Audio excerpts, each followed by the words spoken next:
This is new from the State Capitol newsroom addressing unaccompanied migrant minors traveling through our state.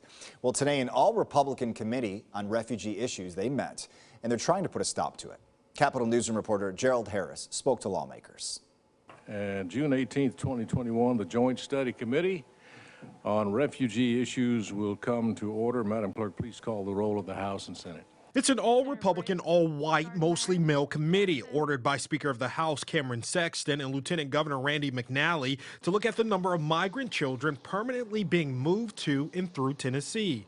The purpose of this committee is to give answers to many of the questions surrounding the federal government's transport and relocation of unaccompanied minors in Tennessee. From October 2020 until April 2021, 1,111 unaccompanied minors were released to sponsors in Tennessee. Still less than the peak under former President Donald Trump's administration, where 2,191 unaccompanied minors were released in Tennessee from October 2018 to September 2019. My information tells me the first children came in October 2020. And by the way, Trump was president at that time. And when they mentioned the being approved in May of 2020, Trump was president at that time, and Governor Lee was, and my memory serves me correctly, they were Republicans, not Democrats. Republican Senator Todd Gardenhire, whose district has come into question, is pushing caution among fellow committee members. I'm not saying anybody's innocent, I'm not saying anybody's guilty, but if we just get the facts out there, then the public can make up their mind one way or another, and then all the rhetoric and campaign that's going on can stop. It's very hard to believe that this is not a partisan perspective that they were looking for.